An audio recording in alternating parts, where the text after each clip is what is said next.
کون سا انسان کامیاب ہوگا، کون سا انسان ناکام ہوگا، کون سا انسان سکسسفل ہوگا اور کون سا انسان لاس میں رہے گا، نقصان میں رہے گا، یہ در حقیقت ایمان طے کرنے والا ہے۔ اللہ رب العالمین جو کہ الحکیم ہے، آل وائز ہے، العلیم ہے جو آل نوئنگ ہے، القادر ہے، القدیر ہے جو اومنی پوٹنٹ ہے، جو ہر چیز پر قدرت رکھنے والا ہے، ہر چیز کی طاقت رکھنے والا ہے، اس اللہ نے اس کائنات کو جب بنایا تو ایک مقصد کے تحت بنایا۔ اللہ رب العالمین کا کوئی بھی فعل بغیر مقصد اور بغیر حکمت کے نہیں ہو سکتا، چونکہ وہ الحکیم ہے، وہ آل وائز ہے۔ اللہ رب العالمین نے جب اس دنیا کو بنایا تو ظاہر ہے اس کے پیچھے حکمت ہے، اس کے پیچھے مقصد ہے، اور وہ مقصد اور حکمت یہ ہے کہ اللہ رب العالمین اس دنیا میں ایک ایسی مخلوق کو بھیجے جس کا امتحان لیا جائے گا، اور وہ مخلوق کون ہے؟ انسان ہے، بنی نوع آدم ہے۔ اور اللہ کے نبی صلی اللہ علیہ وسلم نے جو بیان فرمایا متعدد روایتوں میں، اور اللہ رب العالمین نے قرآن کریم میں متعدد آیتوں میں بیان فرمایا کہ اس دنیا میں آنے کا مقصد ایک انسان کا کیا ہے۔ اللہ نے قرآن کریم میں سورۃ الذاریات میں فرمایا وَمَا خَلَقْتُ الْجِنَّ وَالْإِنسَ إِلَّا لِيَعْبُدُونَ، کہ ہم نے جن و انس کو پیدا ہی اس لیے کیا ہے تاکہ وہ میری عبادت کریں اور مجھے راضی کریں۔ اور عبادت کا مطلب بھی سمجھ لیجئے اچھے طریقے سے، عبادت ہر اس کام کو کہتے ہیں جو اللہ کو راضی کرنے کی غرض سے کیا جائے، اجر و ثواب کو حاصل کرنے کے لیے کیا جائے، اور شریعت کے دائرے اور شریعت کے اصول کے موافق کیا جائے، وہ عبادت ہے۔ انسان کی پوری زندگی در حقیقت عبادت ہے، ایک مومن کی پوری زندگی در حقیقت عبادت ہے۔ اسی لیے علماء کرام نے عبادت کی دو قسمیں بیان فرمائی ہیں، ایک ہے عبادت بالواسطہ اور ایک ہے عبادت بلا واسطہ۔ ایک ہے ڈائریکٹ عبادت، مثلا ابھی ہم نے نماز ادا کی مغرب کی، یہ جو ہم نے رکوع کیا، یہ سجدہ کیا، قرآن کی تلاوت کی، اس کا بنیادی اور ڈائریکٹ مقصد اللہ کی عبادت کرنا ہے کہ نہیں ہے؟ اسی طرح عبادت کی ایک اور قسم ہے عبادت بالواسطہ، کسی چیز کے ذریعے عبادت کرنا، انڈائریکٹ عبادت جسے ہم کہہ سکتے ہیں۔ مثلا ہم کھانا کھا رہے ہیں، نبی کی سنت کے مطابق کھا رہے ہیں، اور اس نیت سے کھا رہے ہیں کہ اللہ راضی ہو جائے، اور یہ جو قوت کھانے سے مجھے ملے گی میں اللہ کے دین کے لیے صرف کروں گا، یہ بھی عبادت ہے۔ ہم تجارت کر رہے ہیں، بزنس کر رہے ہیں، بزنس کو شریعت کے اصولوں کے تحت کر رہے ہیں، نبی کی تعلیمات کے مطابق کر رہے ہیں، اور اس نیت سے کر رہے ہیں کہ اس کے ذریعے جو مجھے پروفٹ ملے گا انشاءاللہ اس کا ایک حصہ میں اللہ کے دین میں لگاؤں گا، اپنے بچوں اور گھر والوں کو پالوں گا، پرورش کروں گا، یہ بھی عبادت۔ تو ایک مومن کی پوری زندگی در حقیقت عبادت ہے۔ اسی لیے جو آیت شروع میں نے آپ کے سامنے تلاوت کی، اس میں اللہ رب العالمین نے نبی کریم صلی اللہ علیہ وسلم کو یہ کہنے کا حکم دیا، قل آپ کہہ دیں، ان صلاتی میری نماز، ونسکی میری قربانیاں، ومحیایا میری زندگی، ومماتی اور میری موت، للہ رب العالمین سب کے سب اللہ کے لیے جو تمام جہانوں کا رب ہے۔ یعنی میرا اٹھنا، میرا بیٹھنا، میرا چلنا، میرا پھرنا، میرا دوڑنا، میرا کھانا، میرا پینا، میری نمازیں، میرے روزے، میری زکوٰۃ، میرے صدقات، میرا عمرہ، میرا حج، میری قربانیاں، ساری چیزیں اللہ کے لیے۔ ہم تجارت بھی کرتے ہیں تو کس کے لیے کرتے ہیں؟ اللہ کے لیے۔ اسی لیے نبی کریم صلی اللہ علیہ وسلم نے تاجر کی فضیلت بھی بیان کی نا، التاجر الصدوق الامین مع النبیین والصدیقین والشہداء والصالحین، او کما قال النبی صلی اللہ علیہ وسلم، ایک سچا اور امانت دار بزنس مین، سچا اور امانت دار تاجر قیامت کے دن انبیاء، شہداء اور نیک لوگوں کے ساتھ اٹھایا جائے گا۔ اللہ اکبر۔ وہ تجارت جسے ہم سمجھتے ہیں کہ بھئی یہ تو دنیا داری ہے، یہ الگ بات ہے کہ کوئی اگر تجارت میں اس طرح منہمک ہو جائے کہ اللہ کی یاد سے غافل ہو جائے تو ظاہر ہے یہ غلط ہے اور یہ دنیا داری ہے۔ لیکن اگر تجارت بھی وہ صحیح نیت کے ساتھ، صحیح اصولوں کے ساتھ کر رہا ہے تو اللہ نے اس تجارت کو بھی عبادت کی ایک شکل دے دی، اور اس تجارت کے کرنے والے شخص جس کے اندر یہ خصوصیات ہو کہ وہ سچا ہو، دیانت دار ہو، امانت دار ہو، یہ وہ شخص ہوگا کہ قیامت کے دن انبیاء میں سے انبیاء کی صفوں میں اٹھایا جائے گا، شہداء کی صفوں میں اٹھایا جائے گا، شہداء کے ساتھ اٹھایا جائے گا، صالحین کے ساتھ اٹھایا جائے گا۔ یہ کتنی بڑی فضیلت، کتنا آسان کر دیا اللہ نے ہمارے لیے اس زندگی کو، جبکہ ہماری زندگی کا اصل مقصد کیا ہے؟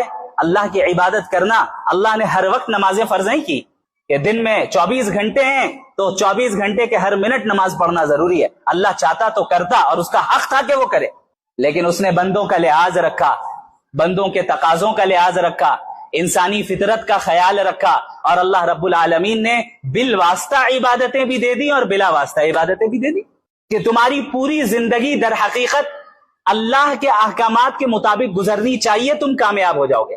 یہ جو ہم نے کانسیپٹ بنایا ہے دین اور دنیا دو الگ الگ چیزیں، یہ دین جب نماز پڑھو تو دین، جب بازار میں تجارت کرو تو دنیا، جب اسکول اور کالج جاؤ تو دنیا، جب مسجد میں آ جاؤ تو پھر دین. یہ کانسیپٹ در حقیقت غلط ہے، اور اس کانسیپٹ نے امت کو بہت نقصان پہنچایا، اور یہی وہ کانسیپٹ ہے جس کے نتیجے میں ہمارے درمیان ایک بہت بڑا خلا پیدا ہوا ہے. ماڈرن ایجوکیشن کو حاصل کرنے والے جو ہمارے ینگسٹرز ہیں، یوتھ ہیں، آپ دیکھیں، اور دوسری طرف علماء کرام ہیں، ان کے درمیان کتنا بڑا گیپ ہے کہ نہیں ہے؟ یہ دین اور دنیا کے کانسیپٹ الگ الگ، دین اور دنیا کو الگ الگ کرنے کا نتیجہ ہے کہ انہوں نے یہ سمجھا کہ بھائی ان کی جو زندگی ہے، ان کے جو پریکٹیکل چیلنجز ہیں وہ الگ ہیں، ان کی زبان الگ، ان کی اصطلاحات الگ، ان کا طریقہ کار الگ.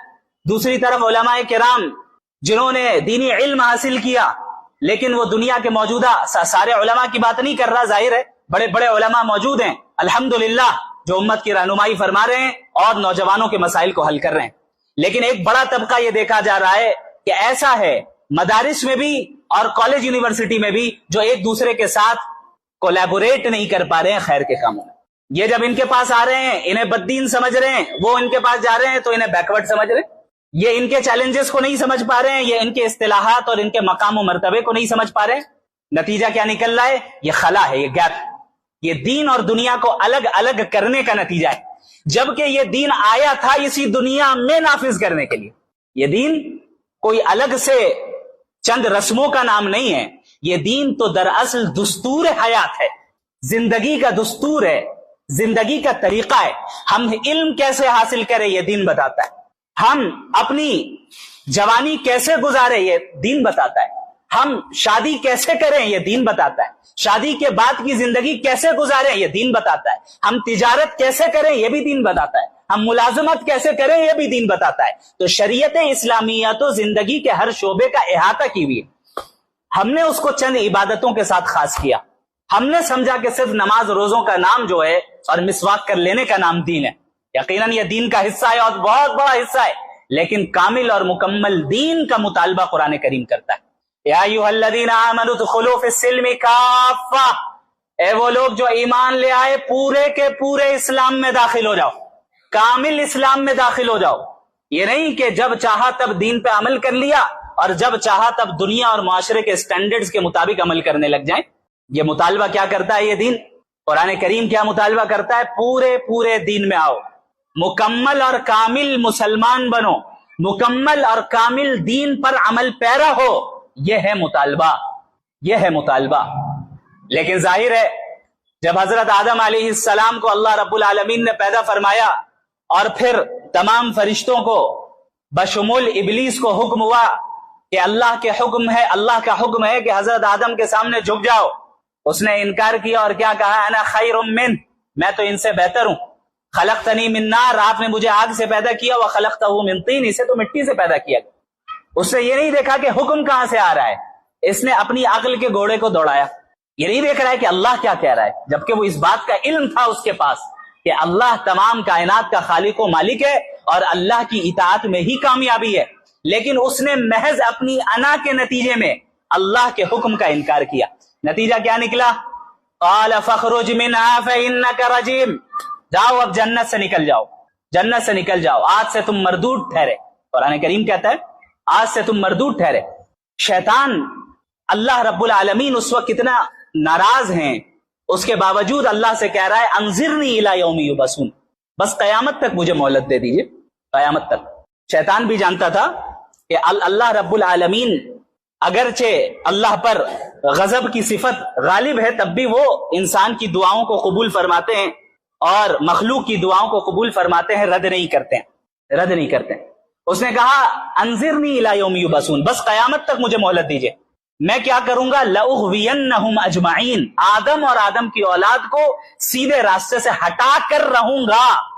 چیلنج، یہ نہیں کہا کہ میں ہٹاؤں گا، کہا لأغوینہم اجمعین. جو عربی جانتے ہیں وہ اس اسلوب سے واقف ہے. لأغوینہم اجمعین، ضرور بالضرور ان کو سیدھے راستے سے ہٹا کر رہوں گا. یہ چیلنج کسے کر رہا ہے؟ وہ اللہ کو کر رہا ہے. اللہ کو کہہ رہا ہے میں کر کے رہوں گا. اب آپ دیکھیں، آپ نے مجھے نکال دیا، یہ تھا کبر، تکبر. جب انسان کے اندر تکبر آ جائے نا، وہ اپنے خالق کو بھی بھلا بیٹھتا ہے. فرعون کے ساتھ کیا ہوا؟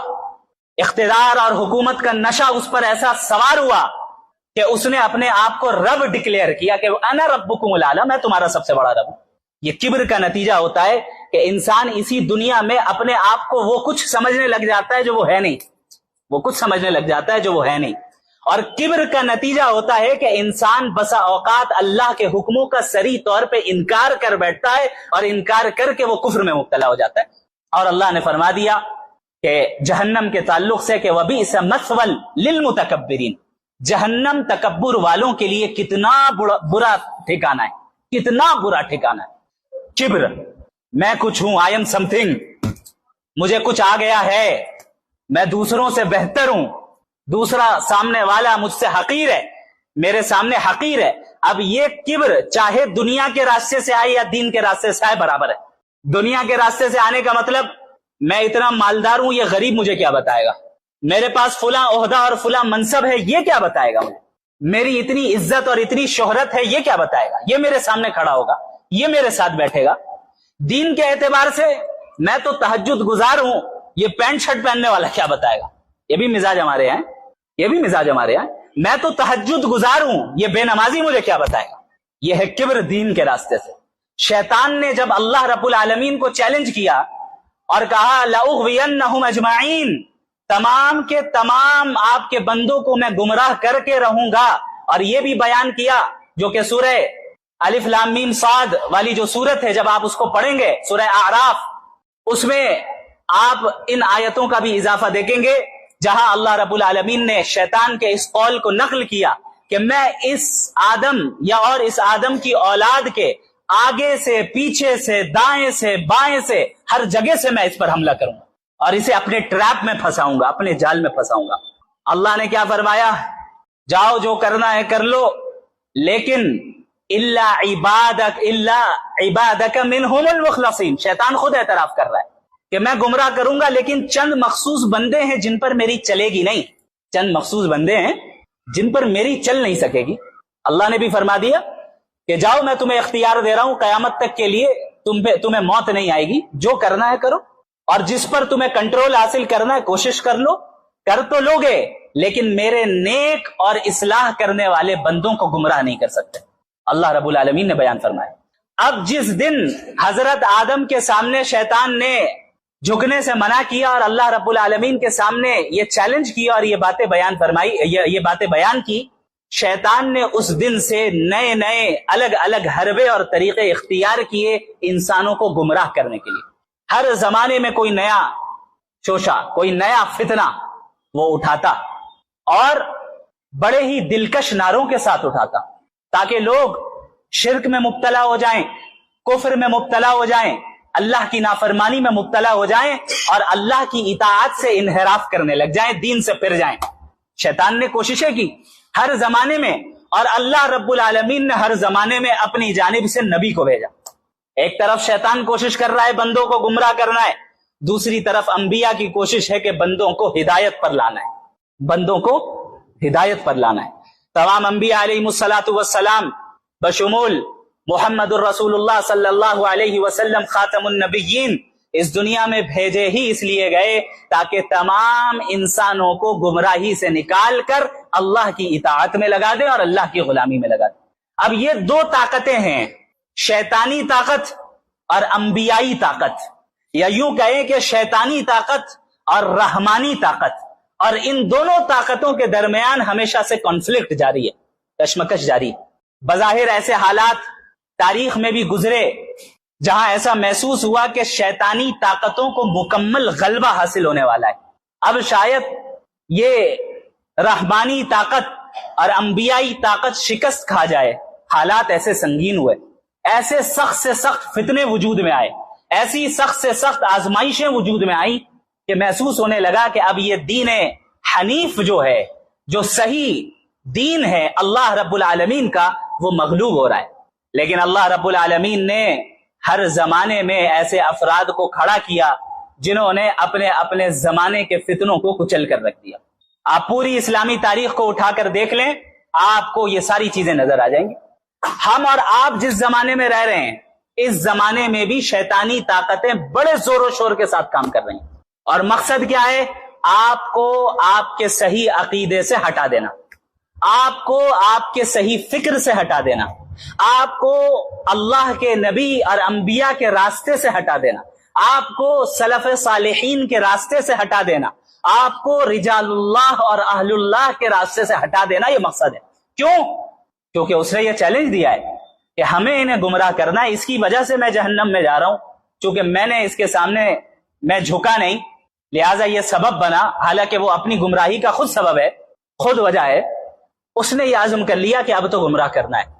اب آپ موجودہ زمانے کے فتنوں کو اگر پاسٹ کے فتنوں کے ساتھ کمپیئر کرنے جائیں تو بظاہر ایسا ہی محسوس ہوتا ہے کہ اس زمانے کے فتنے زیادہ خطرناک ہیں، اور نبی کریم صلی اللہ علیہ وسلم کی احادیث سے بھی اس کا ثبوت ملتا ہے۔ بعض روایتوں میں ہے کہ آنے والا ہر دن پچھلے دن کے مقابلے میں زیادہ پرفتن اور زیادہ شر والا ہوگا، زیادہ شر والا ہوگا۔ آپ صلی اللہ علیہ وسلم قیامت کے قریب کے زمانے سے پناہ مانگتے تھے، دجالی فتنوں سے پناہ مانگتے تھے کہ قیامت کے قریب کا زمانہ ایسا ہوگا جہاں دجالی فتنے چاروں طرف چھا جائیں گے۔ خود غور کریں، دجال کسے کہا جاتا ہے؟ دجال، دجل کہتے ہیں دھوکے کو، ڈیلیوژن کو، اور دجال کہتے ہیں بہت زیادہ دھوکہ دینے والا، حق کو باطل بنا کر دکھانے والا، باطل کو حق بنا کر دکھانے والا، یہ ہے دجال۔ تو یہ جو دجل و فریب باطل طاقتیں انجام دیتی ہیں، دجال کا زمانہ ایسا زمانہ ہوگا جو دجل و فریب کی بالکل پیک پر ہوگا، عروج پر ہوگا، انتہا پر ہوگا۔ اسی لیے نبی کریم صلی اللہ علیہ وسلم نے فرمایا کہ جب دجال آئے گا اس کے ایک ہاتھ میں جنت اور ایک ہاتھ میں جہنم، اور آپ نے فرمایا کہ جو جنت ہے وہ در حقیقت آگ ہے، اور جو آگ ہے وہ در حقیقت جنت ہے۔ یعنی صحیح کو غلط، غلط کو صحیح، بینیفیشیل چیز کو نقصان دہ بنا کر دکھانا اور نقصان دہ چیز کو بینیفیشیل بنا کر دکھانا۔ اب آپ بتائیے، جس زمانے میں ہم اور آپ رہ رہے ہیں، جہاں مغربی تہذیب اور ویسٹرن سویلائزیشن کو اور ویسٹرن آئیڈیالوجیز کو پورا غلبہ حاصل ہے، کیا آج باطل افکار اور باطل آئیڈیالوجیز کو حق بنا کر دکھایا جا رہا ہے کہ نہیں دکھایا جا رہا ہے؟ باطل افکار کو اب تو ہیومن رائٹس قرار دے دیا گیا کہ بھائی ایک انسان ہے، ایک مرد ہے، ایک عورت ہے، زنا کرنا چاہے اپنے کنسنٹ سے کر رہے ہیں، اپنی رضامندی سے کر رہے ہیں، جائز ہے، اس کا رائٹ ہے، لیگل ہے، کوئی اس کو روک نہیں سکتا۔ آپ کون ہوتے ہیں روکنے والے؟ کوئی کھلے عام اللہ کی بغاوت کر رہا ہے، اللہ سے بغاوت کر رہا ہے، کھلے عام فسق و فجور میں مبتلا ہے، آپ نہیں روک سکتے، یہ آپ کا رائٹ نہیں ہے، یہ اس کا رائٹ ہے کہ وہ جو کرنا چاہے کرے۔ اور پوری دنیا میں اس وقت بشمول بہت سے متعدد سیدھے سادھے بھولے بھالے مسلمان اس ٹریپ میں پھنسے ہوئے، اس جال میں پھنسے ہوئے۔ مغربی تہذیب اب اپنی آئیڈیالوجیز کے ذریعے در حقیقت ہمارے ایمان کو کھوکھلا کر رہی ہے، ہمارے عقائد کو کھوکھلا کر رہی ہے، ہمیں لبرلزم کی طرف لے جا رہی ہے۔ کون سی لبرٹی؟ وہ لبرٹی جو در حقیقت اللہ سے بغاوت کرنے کے اوپر لیبل لگا دیا گیا اس کا۔ اب آپ شراب کی بوتل پہ زمزم لکھ دیں یا زمزم کا لیبل لگا دیں اور لکھ دیں الحرمین الشریفین، تو وہ پانی، وہ بوتل زمزم تھوڑی ہوگا، وہ شراب ہی رہے گی۔ یہی ہے دھوکہ جو آج اس 21ویں صدی میں مغربی دنیا نے ہر میدان میں، چاہے سیاست کا میدان ہو، چاہے معیشت کا، اکانومی کا میدان ہو، چاہے تعلیم اور ایجوکیشن کا میدان ہو، چاہے پولیٹکس کا میدان ہو، چاہے کوئی بھی میدان ہو، ہمارا سوشل جو سماجی نظام ہے اس کا میدان ہو، ہر جگہ پر ایسی آئیڈیالوجیز ہیں جو در حقیقت باطل کو حق بنا کر دکھا رہی ہے اور حق کو باطل بنا کر دکھا رہی ہے، اور ہمیں ان آئیڈیالوجیز کی زنجیروں میں اس طرح جکڑ لیا گیا ہے کہ اس سے باہر نکلنا ایک مسلمان کو بڑا مشکل نظر آتا ہے۔ بسا اوقات مسلمان بھی کہنے لگتا ہے ہاں بات تو یہی صحیح ہے، لیکن آج کے زمانے میں بات تو یہی صحیح ہے مفتی صاحب جو آپ کہہ رہے ہیں، لیکن آج کے زمانے میں تو تھوڑا سا غور فرما لیے، یعنی آپ یہ مان رہے ہیں کہ دین آج کے زمانے کے لیے نہیں ہے، یہی ہے نا؟ نبی صلی اللہ علیہ وسلم فرما رہے ہیں لا یؤمن احدکم حتی یکون ہواہ تبعا لما جئت بہ، تم میں سے کوئی اس وقت تک مومن ہو نہیں سکتا جب تک کہ وہ اپنی ڈیزائرز کو میری شریعت کے تابع نہ کر دے، اس کی خواہشات، اس کی چاہت، اس کی ڈیزائرز نبی کی تعلیمات کے موافق ہو، اس کے مخالف نہ ہو۔ ویسٹرن دنیا کیا کہہ رہی ہے؟ ایبسلیوٹ فریڈم، مطلق آزادی اس وقت ہے جب آپ کی خواہش جس چیز کو کرنے کی ہے اس میں کسی چیز کی رکاوٹ نہ ہو۔ اگر آپ کی خواہش ہے زنا کرنا ہے، کریے، کوئی مذہب رکاوٹ نہیں بن سکتا۔ اگر مذہب کی وجہ سے رک رہے ہیں، آپ بیکورڈ ہیں، کنزرویٹو ہیں، اور آپ در حقیقت غلامی میں مبتلا ہے۔ آپ کو سودی لین دین کرنا ہے، سودی لین دین کیجئے بڑے شوق سے، سود لینا اور دینا۔ اگر اس سے کوئی کتاب تمہیں روک رہی ہے، کوئی خدا تمہیں روک رہا ہے، کوئی مذہب تمہیں روک رہا ہے اور تم رک جا رہے ہو، تو جان لو کہ تم کنزرویٹو ہو اور تم بلائنڈلی فالو کرنے والے ہو۔ یہ باتیں آتی ہیں کہ نہیں آتی؟ آتی ہیں نا۔ اب آپ بتائیے ہم حقیقی دجال کے خروج کے زمانے سے کتنا قریب ہیں؟ یہ سارے فتنے تو در حقیقت چھا چکے ہیں ہر جگہ پہ۔ آپ اکانومی کے میدان میں جائیں، کیپٹلزم کو کیسا غلبہ حاصل ہے، کیپٹلزم کے خلاف آپ کام کر کے دیکھیں، راتوں رات آپ غائب ہو جائیں گے۔ سیاست کے میدان میں آ جائیں، سیکولرزم کو ایسا مقدس نظام بنا کر پیش کیا گیا کہ آپ اس نظام کے خلاف بول کر دیکھیں کیا حل کیا جائے گا۔ آپ انڈیویجول انسان کی لائف میں آ جائے، کس طرح لبرلزم کو پروموٹ کیا گیا، آپ اس کے خلاف بول کر دیکھیں آپ پر کیسی تانو تشنی ہوگی، آپ کیسے اینٹی ہیومن رائٹس قرار دیے جائیں گے۔ عورتوں کا مسئلہ آ جائے، کیسے فیمنزم کو ان کے دل و دماغ میں گھول کر پلا دیا گیا۔ آپ حجاب کی بات کرنے کی جرات تو کر کے دیکھیں، پھر آپ کے ساتھ کیا سلوک کیا جاتا ہے۔ یہ زمانہ آ گیا۔ نبی کریم صلی اللہ علیہ وسلم نے فرمایا تھا کہ ایک زمانہ آئے گا کہ جس وقت اس دین پر قائم رہنے والا شخص ایسا ہوگا کالقابض علی الجمر، آگ کے انگارے کو تھامے رکھنے والا۔ اب آپ آگ کے انگارے کو ہاتھ میں کتنے ہی سیکنڈ رکھ سکتے ہیں؟ رکھنا ہے، مضبوطی سے پکڑیں، تکلیف ہو رہی ہے لیکن جھیل رہے ہیں۔ ایسا زمانہ آئے گا کہ جب دین پر عمل کرنا آگ کے انگارے کو تھامے رکھنے کے مقابلے میں ہوگا، اور اس جیسا ہوگا۔ ہم اسی زمانے میں آتے جا رہے ہیں میرے بھائی، اور اس وقت یاد رکھیں چاروں طرف سے اس بات کی کوشش ہے کہ نوجوان لڑکے اور لڑکیوں کو ایمان سے دور کرو۔ اسی لیے ایسے ایسے ڈاؤٹس اور شبہات کریٹ کیے جاتے ہیں کہ آپ مذہب کے تعلق سے، بالخصوص اسلام کے تعلق سے تذبذب میں پڑ جائیں، ڈاؤٹ میں پڑ جائیں، بھائی ایسا کیوں ہے، ویسا کیوں ہے، یہ بات تو صحیح نہیں ہے، یہ بات تو غلط ہے۔ اب آپ جج کیسے کر رہے ہیں، کیسے آپ حکم بن رہے ہیں؟ دنیا کے بنائے ہوئے اپنے اسٹینڈرڈز کو حکم بنا رہے ہیں، اس سے آپ طے کر رہے ہیں۔ وحی الہی کو، ریویلیشن آف اللہ کو ہم جج کر رہے ہیں اپنی محدود عقل سے۔